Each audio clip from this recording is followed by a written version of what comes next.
Hello. Good afternoon. This is Michael Jones. I'm here for part 3 in our 3-part series on why some headache patients don't get better. And I do advise you go back to my parts 1 and 2 for the introduction and why I'm doing this video series. Again, I'm the founder of the Pacific Rim Headache Center here in beautiful Anacortes, Washington. I have a real passion for helping patients get better. I've worked in headache disorders for now 30 years. And over these 30 years, I've observed this pattern of why some people don't get better, and many of them otherwise could be better. There's evidence from research that almost 50% of headache sufferers are not satisfied with the treatment that they've gotten.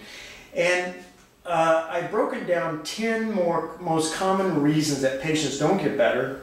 And of those 10, there's really only 1, maybe 2 that have no control. The other 8 of those are very controllable and are fixable and can really make a difference in the quality of life of a patient. So this is number 3, and I will briefly, and I'll put it up on the video, review the previous ones. The first one of just simply having bad disease, and that's the one that you can't do much about. Number 2, medication overuse headache. That's certainly something the patient can do something about. Not seeing a headache specialist is another one. Impatience, not waiting for treatments to work before you give up. Another one is financial restraints, which unfortunately might be something that many patients have no control over. And the last one I mentioned last time is what I refer to as an obsession with the cause. I see many patients who never get better because they spend their entire lives looking for the magic cause of their headaches, which we really know the cause, but it's not simple, and they really want a simple cause. Well, tonight I'm going to deal with 4 more major problems of what interferes with a patient's ability to get better. And all 4 of these are things that they can do something about. It's not easy. Tonight, the 4 that I'm talking about tend to be on the patient's responsibility, although some of the others certainly are on the provider's responsibility. Now, again, I'm a very candid person. I'm not here trying to sell someone any type of supplements or books, or not even trying to recruit patients to come here because we have plenty of patients. I'm really here trying to help people to get better. And I'm very honest. I say things that offend some people, but it's the truth. Now, if you have some disagreement with anything I say, I'm all ears. You can communicate with me through our website, pacificrimheadache.com. I work in evidence-based medicine. That means that I base what I say on research. If you have some research that you want to share with me that would change my opinion of what I have to say tonight, I would be happy to read that. So, item number 6, why some patients don't get better. I will simply label this one as being the captain of their own ship. Now, it's extremely important for patients to get better that they participate in their care. I usually give patients 5 things to do, sometimes 3 or 4 things to do, and I'm lucky if they do 1 or 2 of those things by the next visit. But it's very important that patients get involved in their care. And that's a positive thing. And I just love these patients who really work hard to get better. And you ask them to do 4 things, they actually do the 4 things, like keep a diary, go on certain supplements, things like that. But the kind of patient that can be a problem is those who want to be the captain of their own ship in a negative way. Now, there's evidence that in healthcare in America that the worst care happens to the very poor and the very rich. And the reason the very rich have poor care is that they're CEOs of big corporations, they're very rich, they're used to being catered to. They come into headache clinics and they've already decided what they have, and they're usually wrong. And they've decided what treatment they need, and they're usually wrong about that. Now, I worked at Mayo Clinic, and that was one of the biggest problems that we had to deal with, is having politicians, executives, celebrities who come in with their entourage, and they already decided that they have sinus headache, and they wanted sinus surgery, or they have fungus in their sinuses or something like that, when actually they did not. And therefore, they go through their lives of suffering needlessly because they will not listen to us who've spent our entire careers, 60 hours a week, working in headache disorders, who've been to all the scientific meetings for decades, who read all the journals, who are up to date on the most current research. Now, I do respect the opinion of patients, but what I'm talking about is where a patient comes in and based on one little blog that they read online, they've decided what they have and they decide the treatments that they must have. One common example is patients who come in and want Botox, and they've never had any other treatment, and I don't think they're good candidates for Botox, and they get frustrated by that. But I do know you could do is something much less sexy, like a little bit of a beta blocker, maybe profoundly change their lives, but they won't listen to that. So this can be a problem. This can really interfere with the patient's ability to get better. Now the second one I'm going to talk about, and I could spend 2 hours on this one because it has a lot of philosophical ramifications built into this. And the term I use is pharmacophobia. And phobia, as you know, is an irrational fear. Pharma means drugs, or some would say chemicals, but it's irrational fear of drugs. Now, in Western society, in the last 20 years, this has become a very strong problem. I live in the Pacific Northwest, and we're probably the bullseye of this problem. It's very different when I work in the developing world. They don't have this pharmacophobia like they do in America. But here's the problem. There's a large group of people out there who don't know much about medications. They've never studied them. They've probably never had any college chemistry, maybe not in high school chemistry. They go out and write books and create these paradigms, these paranoid paradigms, that the drug world is these evil villains who are creating these chemicals that are trying to put you on. And the thing that you hear over and over is that they want to put you on drugs to cover up the problem. But we're here to fix the problem. And these are sometimes practitioners of other non-prescribing practitioners who are not trained in medications. And they scare the crap out of patients, so they're terrified of taking medicines. Now, medicines are certainly not the only way to treat headache problems. There's 4 major categories of ways to treat headache. Medications is just one of those. But the scientific truth is that medications probably work the fastest and the best of all the things that we have to choose from. So when a patient cuts out medications as a possibility, their chances of getting better is greatly reduced. Now, I wish I could spend a lot of time talking about this, but I don't have the time tonight. But I'm going to illustrate some of these silly ideas that are put out on the web, that are put out in books, they're put out in these little talk shows on late at night or Sunday morning. These gurus are selling books. They're all in it to make money, telling you how dangerous these drugs are. And the other thing that scares the crap out of patients are lawyers on TV telling you about these evil, bad drugs. Now here is one statement I'm going to take that's put out, I've seen it put out by naturopaths and chiropractors. I respect these people. I encourage my patients to see them, but there's a few of them. And there's also some of these authors who have no background in healthcare whatsoever who put out these following statements. One is the 4th leading cause of death in America are Western medicine or prescription drugs. That is absolutely a bold-faced lie. Absolutely false. I try my best to get data from the Centers of Disease Control to see what the ranking is for side effects from medications that have been dangerous or caused deaths. And the ranking is so far down the list. We're talking, I don't know where it is, below 50th cause for death in America. Where they get their data from is that the fact in America last year, about 3,800 people died from medications. Virtually every single one of those died from heroin overdose, cocaine overdose, narcotic overdose with recreational use, not being prescribed, or intentional suicide. Now, certainly it is true that patients have died from side effects of medications. That's unfortunate. It is very, very rare. I will also say that drugs are real. That's why they work. Therefore, side effects can easily happen. But you have to keep it in perspective. I'm someone who's sensitive to medications. I can become sedated very easily, and I don't like taking medications, and I respect that in patients. But if I had a bad disease, certainly I would be open to trying it. And I listen to what patients are saying. And when we do use medications, I line them up by side effects, and we start here with the lowest possible side effect.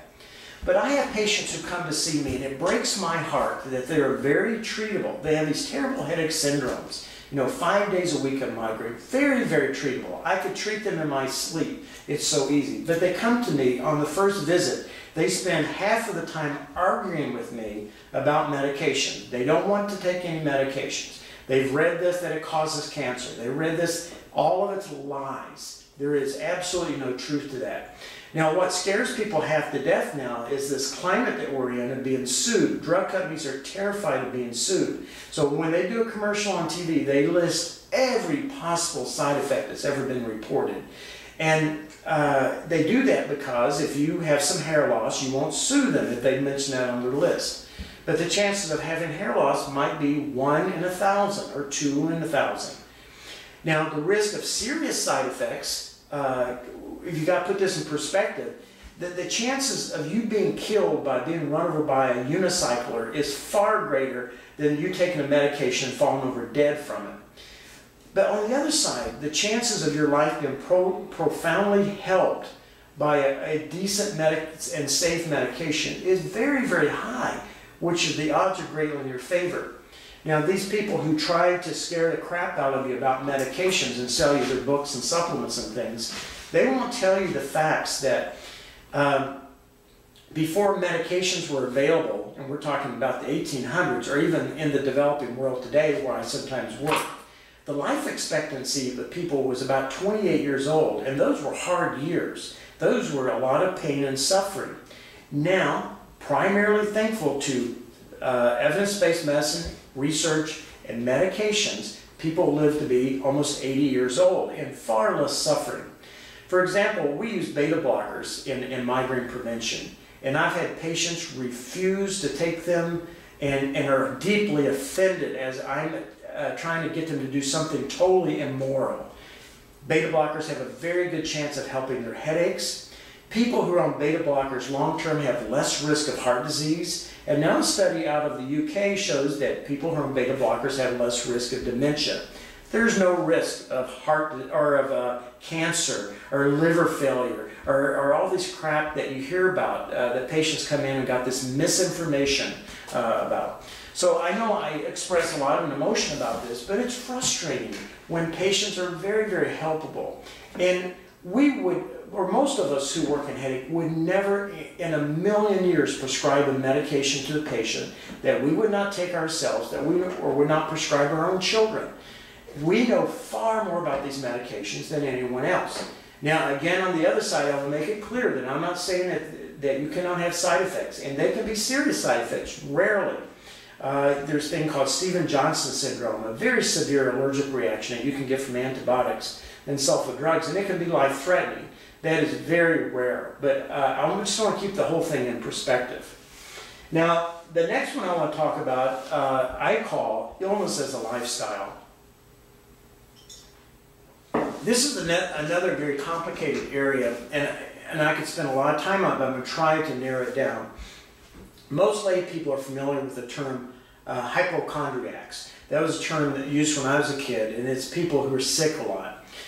A better term that we use now is somatization disorder, and that's a psychological disorder with a somewhat a perverted view, a look at their body and wellness. And I'm going to explain it this way. All of us deserved to have had good nurturing growing up as children and young adults. None of us, though, have received perfect nurturing. I have 5 children, and I know I have not been a perfect father. None of us have had perfect parents. None of us have perfect relationships. However, some of us, unfortunately, have had toxic relationships. And instead of nurturing, they had toxic relationships with their parents. And that is so unfair. It is a complete injustice that kids are born into families where they're not loved and cared for the way they should be.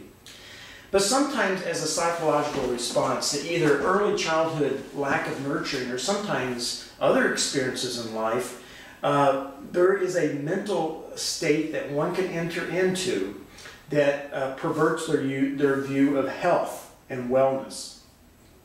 Now, there's an old book called The Singer by Calvin Murphy, I think is his name, and in that book he has a poem or a statement that says, "For some people you cannot wish for them health and happiness, because for them illness and happiness rest comfortably in the same bed."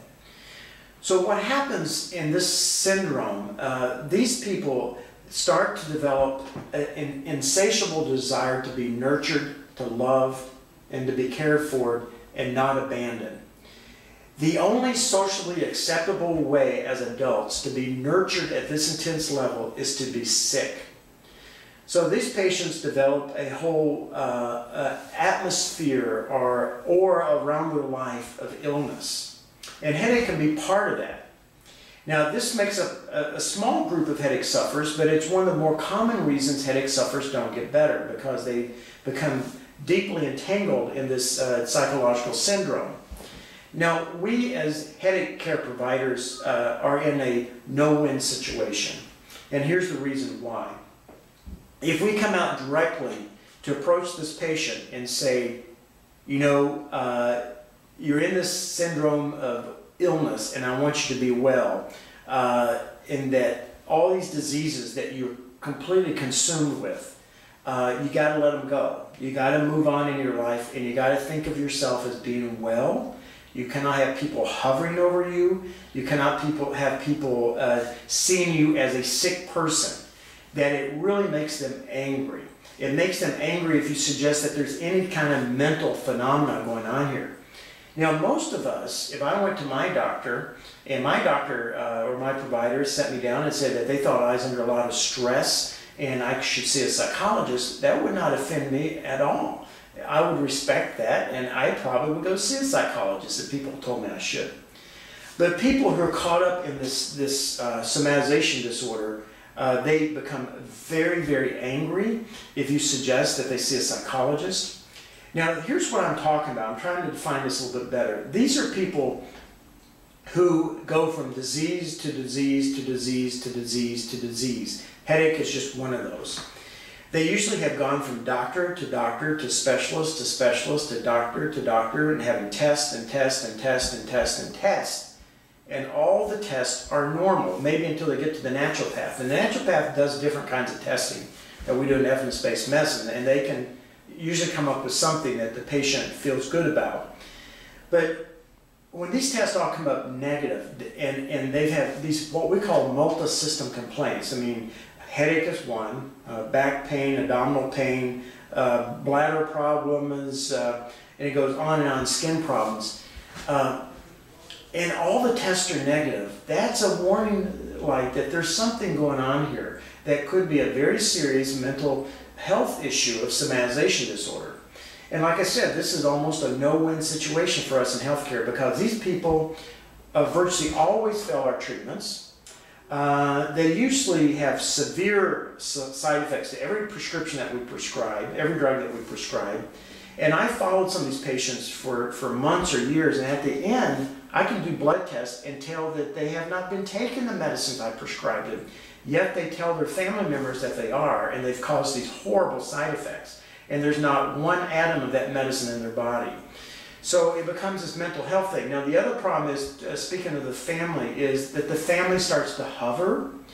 They see this person is very sick, very serious, and they're looking for this super doctor, like Dr. House, that's going to come in and find this bizarre fungus that's got tentacles in their spinal cord and in their skin and in their heart, and they're, you know, something that can be cured and make the cover of Time magazine. It's this bizarre illness. But when we come to this family and try to tell them that their loved one suffers from a significant mental illness, the family usually enters a phase of rage. They hate the provider, they start saying bad things about the provider, and it becomes this entangled mess, and the patient never ever gets better. They spend their whole lives in bed being sick.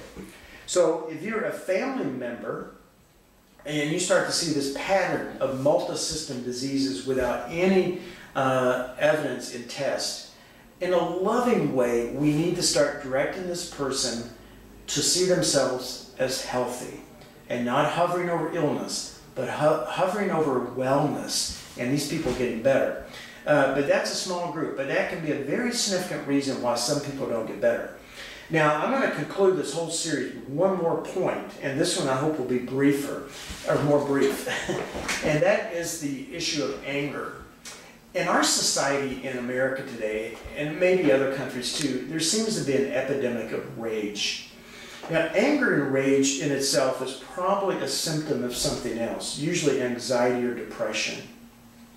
But when you see a driver on the road get cut off and then they just go berserk and even smash in the side of the other car, this is what I'm talking about. This rage is just right beneath the surface.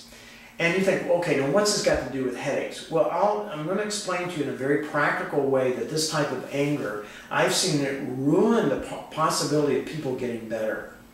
I'm going to give you some real life examples of patients that I've dealt with in the last couple of years. And it breaks my heart because these are very helpable people. All these patients I'm going to tell you about are real people. They all have the same story. They were referred to me for a migraine that's virtually daily. That's what most of them have. They come here for appointments and something ticks them off.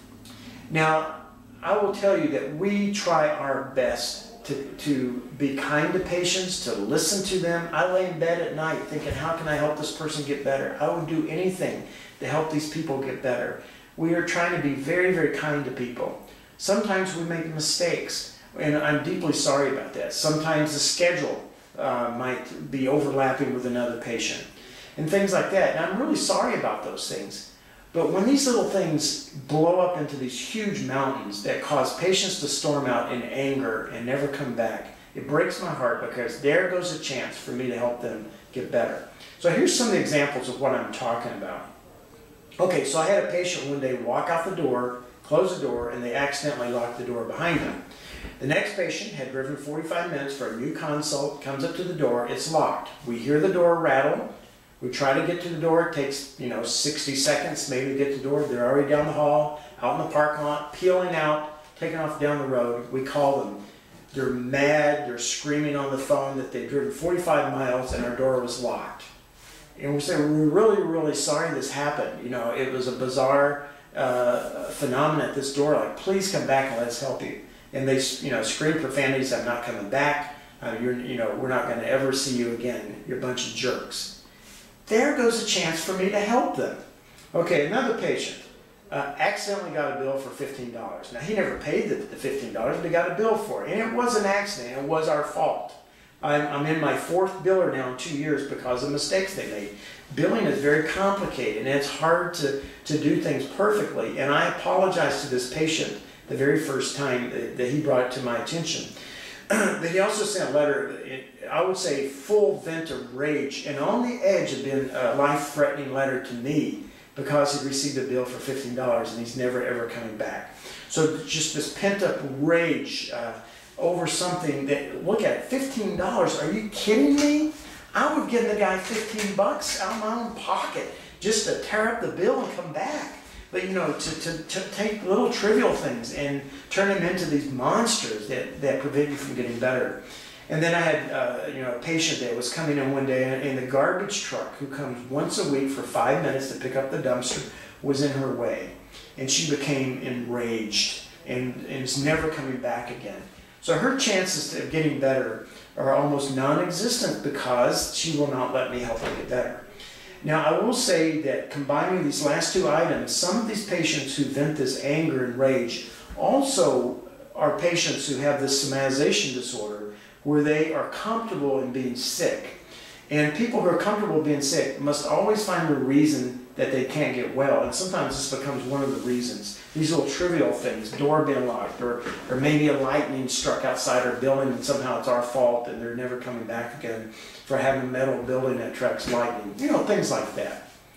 So anyway, in summary, 50% of people are not happy with the care that they have in headache. That means they're not doing well. Of those 50%, a very small percentage, maybe 10%, are people who have done everything correctly. And they don't get better because they have bad disease. And it's not their fault. It's not the provider's fault. But there's still great hope. And I talked about that in my first discussion. Now, the other 9 things are all things that can be overcome and can greatly increase the patient's ability to get better. So when things are said and done, 90% of headache sufferers should be much better.